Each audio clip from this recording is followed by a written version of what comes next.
What if I told you the reason you have so much anxiety and trepidation, the reason you feel anxious, unmotivated, the reason you are not able to enunciate and articulate your thoughts concisely and clearly, verbally, mentally, and in the written word.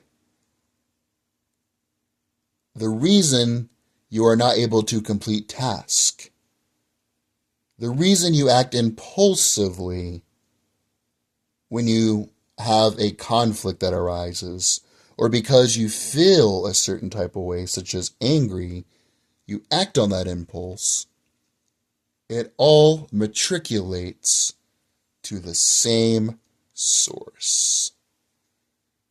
That is your lack of ability to focus, your lack of clarity. That's because the average human's attention span has decreased precipitously.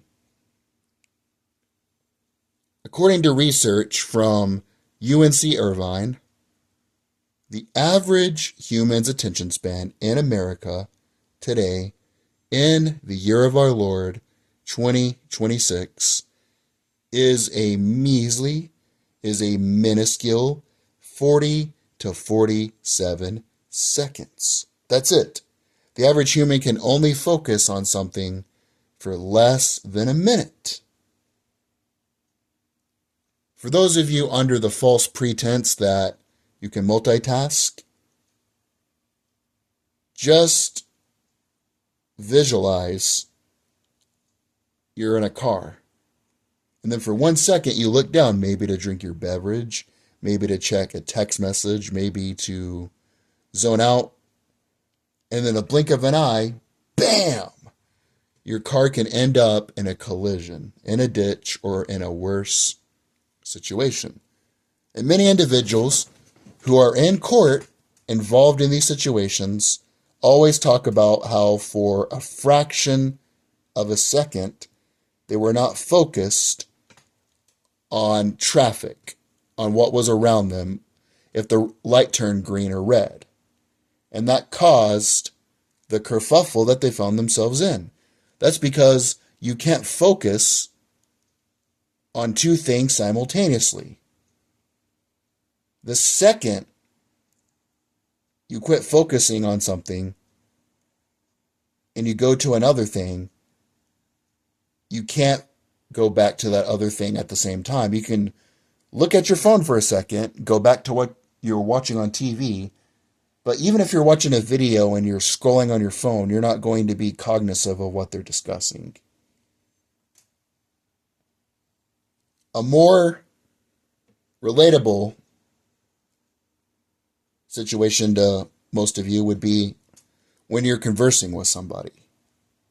Maybe you're in the middle of a story, maybe they're talking about something relative to the conversation, and then all of a sudden, ding, ding, ding, they have a phone notification, or you have a phone notification. Even if it is something that is frivolous, like a Temu email. If it's a text from an individual you don't want to speak to. Even if you spend 5 minutes to no minutes. Even if you spend a fraction of a second. You or that other person are going to say something relative to, what were we talking about again? Or I forgot what I was saying, because you can't have a conversation, focus on that conversation simultaneously at the same time while you're looking at your phone notification. All I'm trying to say is, most of us can't focus today at all. If you want further proof, according to the same research from UNC Irvine, you can look this up. It's out there on the internet, as George Bush liked to call it. In 2004, The average human's attention span in America was 2 minutes and 30 seconds. That was how long they could simultaneously focus on one simultaneous task. And we all know what the elephant in the room is. Many times we address addictions. Our brains create dopamine. And there's different pathways where dopamine comes from. When you train your brain to be addicted to quick, cheap dopamine, such as a social media notification, TikTok video, then your brain wants instant gratification, and you're teaching your brain that instead of roasting something, which takes longer, but it tastes better, and overall it's more palatable, you want to just nuke it in the microwave because it's quick, it's easy, it's convenient, and you don't have to spend time on it. And I'm speaking metaphorically, of course. We get our brain addicted to that drug, just like some people are addicted to alcohol, some people are addicted to other substances. The average human is addicted to their phone. And I'm not saying there's anything wrong with your phone. It's a tool, it's ambiguous. But over-reliance on your phone decreases your attention span precipitously. I'm going to reframe the data here. Since 2004, the average American's attention span has decreased by nearly 70%. That means your ability to focus, your ability to think has decreased by almost 70%. What if I told you you can fix that? You can create vast improvements in just a week. And within 2 weeks, if you follow these steps, you can have a lot more mental clarity. I'm not saying don't use your phone at all. I'm using mine right now. I'm not hypocritical. However, I am suggesting that you minimize the amount of time you spend on it and your over-reliance on it for stimulation. You're going to train your brain to rely on other sources for dopamine. Here are some practical steps you can take. I'm a solution-oriented individual. How do I get from point A to point B? That's all I want to know. You can do this in the evening time, depending on your obligations. I prefer to do it in the morning because it's a prerequisite for the rest of my day. It sets the tone. It's kind of like the first drive of a football game. If you make a few first downs, you gain that momentum and you're more likely to win the game. But if you go 3 and out, you have to punt the ball or you fumble the ball, yeah, you can regain momentum, but getting off to that hot, momentous start many times is the difference between having a productive day versus a non-productive day. And it's not a one-size-fits-all. There are numerous things you can do. Do it your way. It's like BK. Have it your way. I am just simply suggesting how I do it. In the morning, as I awaken from my slumber, I pick up my phone, and then I set my timer for 6 minutes. Now, I suggest, and I almost demand, but I can't tell you what to do, and later on I will explain further why you shouldn't overdo it, because it's all about repetition. It's all about quantity instead of quality. I set my phone for 6 minutes. I recommend you set your phone for maybe 1.5 minutes, 2 minutes. Temporarily cast it aside. And then I prop my head up with my two pillows, close my eyes, and I just let my thoughts ebb and flow. They come and they go. This teaches me to be able to sit alone with my own thoughts. Many people constantly need stimulation. My first girlfriend, beautiful woman, I have nothing bad to say about her, but she constantly needed the TV on. Remember at nighttime when we were sitting together, she would always need the television on, even if she wasn't watching it. She was addicted to having something on so she wasn't alone with her own thoughts. And I've been guilty of that in the past, but I digress. Some mornings I'm feeling anxious. I'm feeling trepidation. I'm feeling nervous energy. Maybe I'm starting a new job. Maybe I am going on a date in the evening time. Maybe I have some obligation that I'm nervous about, excited about. Maybe it's a mixture of excitement and angst. Other times I might feel angry. Recently I had a situation arise where a person just wasn't good. I won't get into the details, but they're a terrible person. And it just made me angry based on the way they comport themselves as an adult because they act like a child, but I digress. And I just let that anger come and let that anger go. There are other mornings where I get into a meditative state where my brain has a relaxation. But I don't try to control my thoughts. The whole point is you let go. And if you're feeling anxiety, you're teaching your brain that just because in this particular moment that I feel nervous, I feel angst, I feel afraid, doesn't mean something's happening to me, because our brains are built to survive. And any time we perceive something to be a threat, we perceive it to be, oh, we might be unalive somehow. You teach your brain that just because you're feeling a certain type of way, maybe you're angry. I'm not going to lie, I struggle with anger issues. The things that really make me mad, the first thing that makes me mad, and I know this is frivolous, I know this is stupid, is when my sports teams don't do well. Especially Tennessee football. When they do bad, it really makes me angry. Another thing is when you have people that are, like, I can understand, okay, everyone's going to make mistakes. And I can understand sometimes people are going to do something that's not good. But people that are pieces of trash and they get away with it. They treat other people like dirt and they act like pieces of trash on social media and they post everything.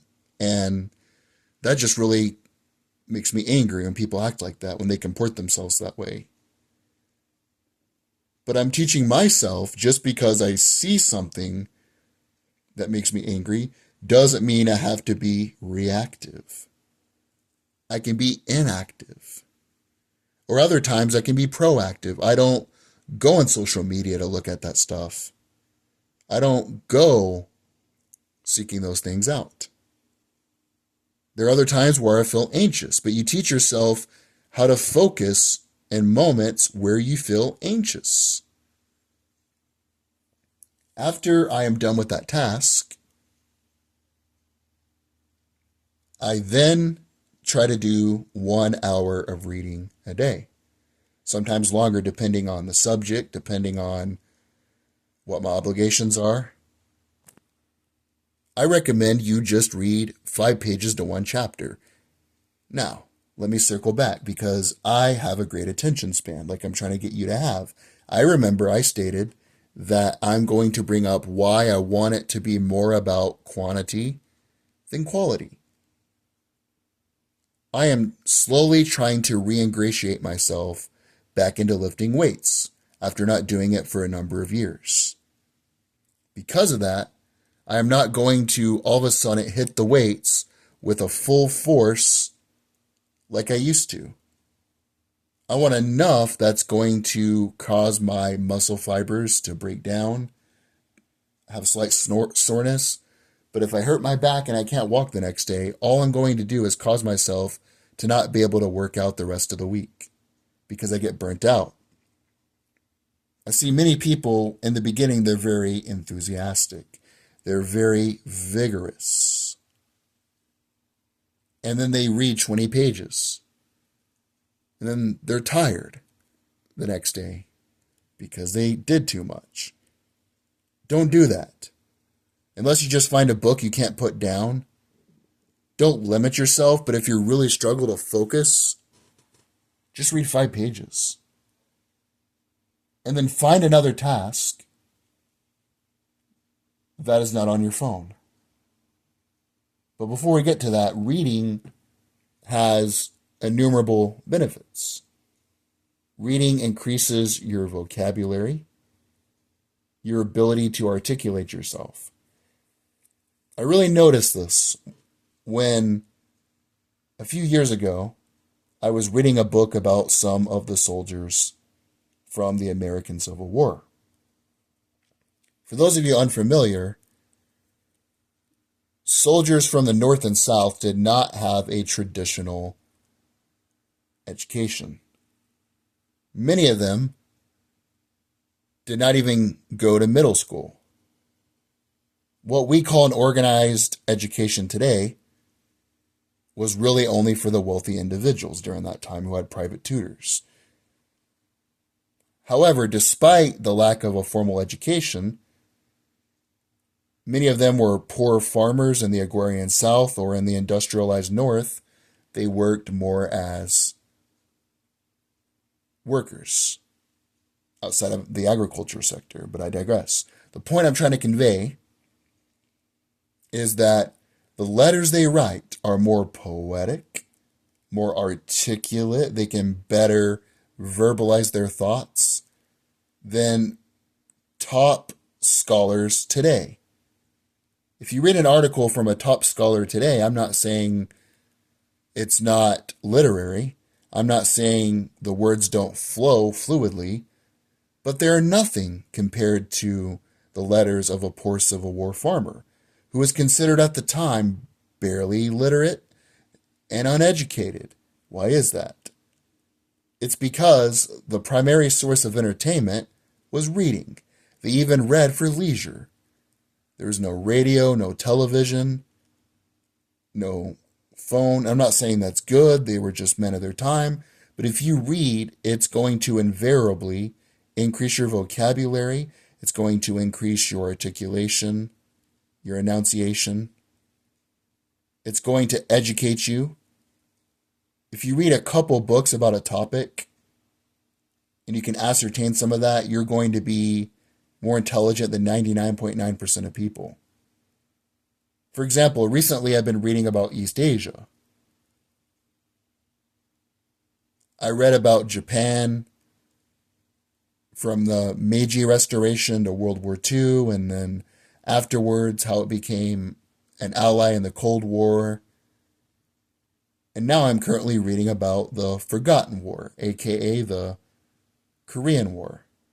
Read some about China, Indochina. Just an interesting topic.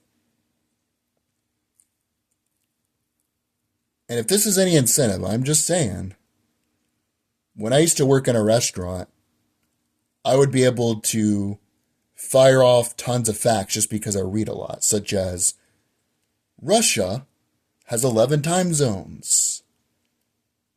In one area, people are waking up and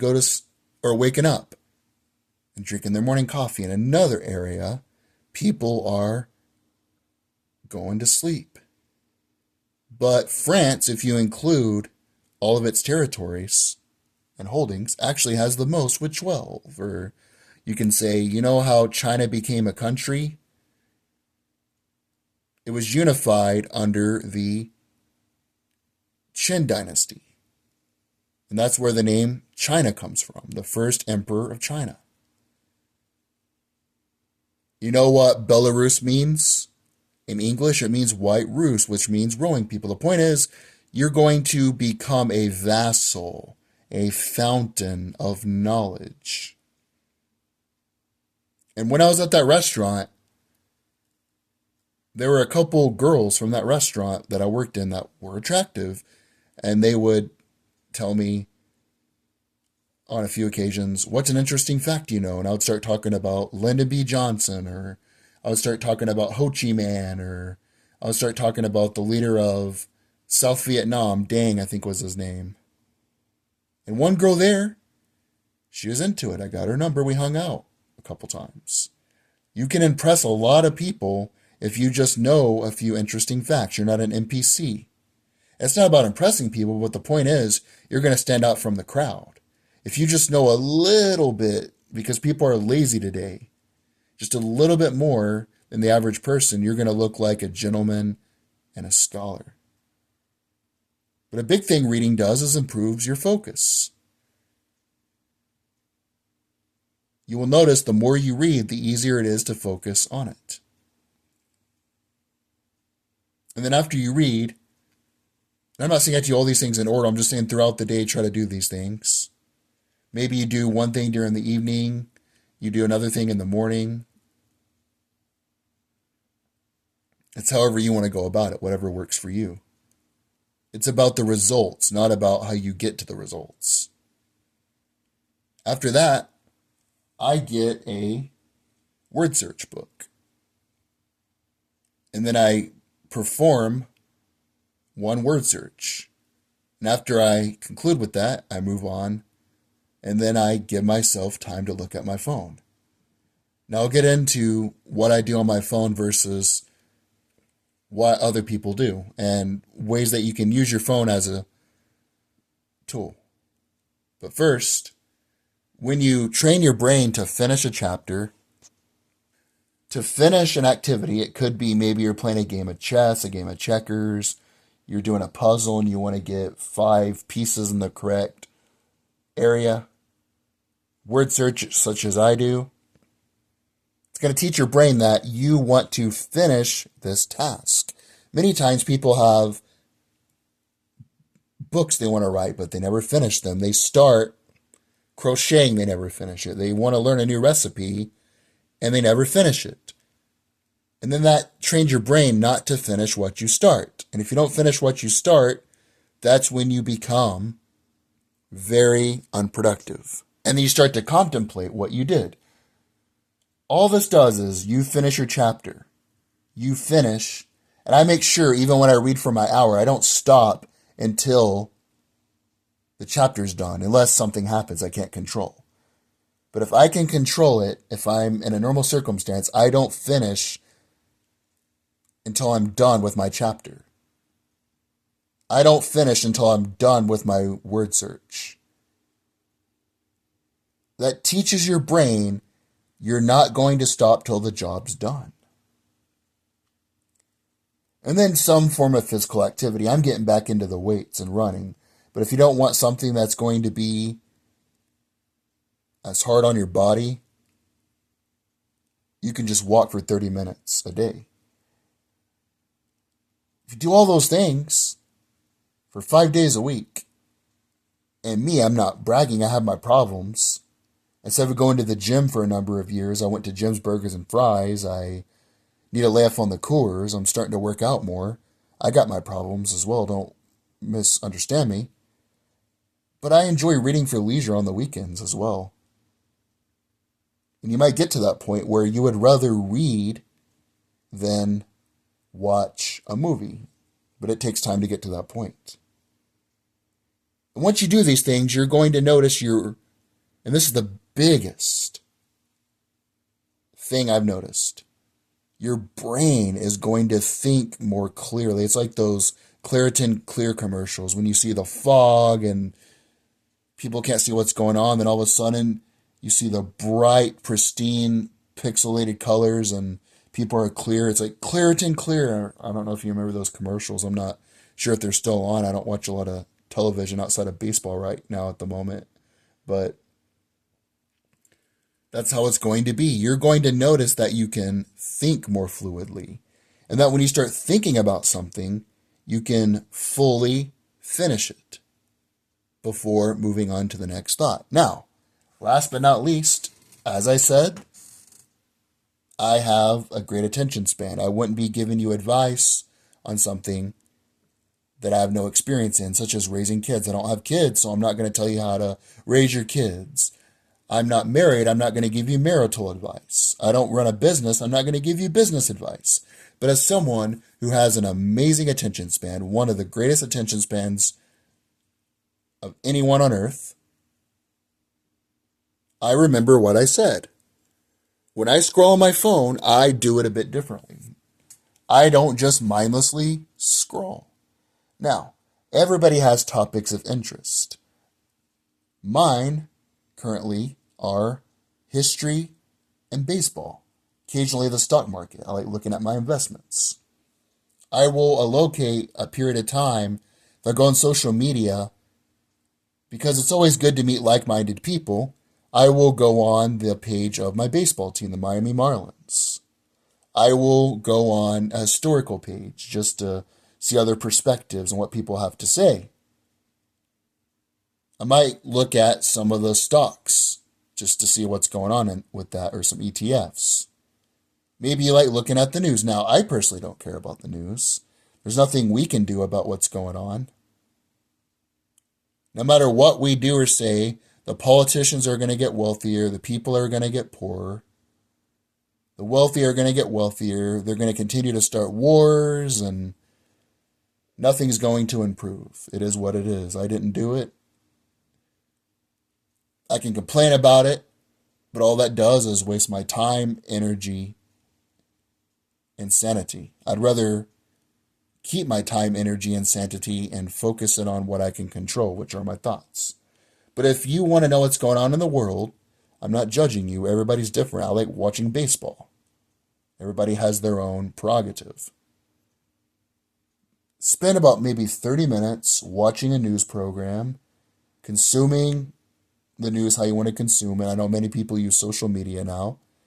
And then move on with your day. Don't spend hours, and unless it's your job, or unless you're writing a research paper, you're have some means to an end. But if you're a regular person, there's really no reason for you to waste all this time and energy on what's going on in the news and being obsessed with politics. People that are obsessed with politics, having an opinion is one thing, but people who make politics their personality are just boring. They're not interesting people. They don't have their own opinions and thoughts on things. They just regurgitate what they're told, and they live in these echo chambers. You don't want to get like that. If I'm on a dating application, I see someone that says, "Don't date me if you think this way," I don't want to be around that person because they're not an independent thinker. I would never discount someone just because they have certain opinions. But I digress. Make a concerted effort. Just look at what you want to look at, maybe 30 minutes, maybe 45 minutes, and then move on with your time. There's nothing wrong with watching movies and YouTube and all those things. But if you just incorporate these few things, you will be ahead of 99.9% of people.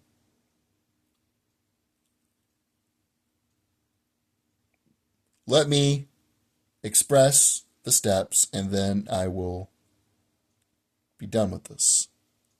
In the morning, take time, a minute, minute and a half. Cast your phone aside, put it on the sofa, put it on your mattress, whatever area you're sitting at. Give yourself time to think and process your thoughts. It's not about affirmations. It's not about meditation. It's about just giving yourself time to fully comprehend your thoughts. If you're thinking negative thoughts, let them come. After that, read 5 pages or read a chapter. I like reading a chapter because it teaches my brain. Even when I read for an hour, I try to read a chapter. It teaches my brain to finish the task.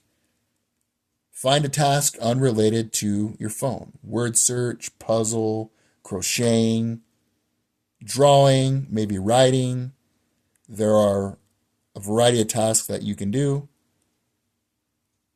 And then 30 minutes of exercise. And then when you do go on your phone, make a concerted effort to limit your screen time and limit what you watch. Mindlessly scrolling is one of the worst things you can do. It increases your anxiety, it decreases your attention span, it increases the amount of addiction you have to your device. Good luck, everyone. And if you incorporate this, you will notice in a week you can think more fluidly. In 2 weeks, you will feel like you're Superman. You will be able to ascertain so many things that the general public can't.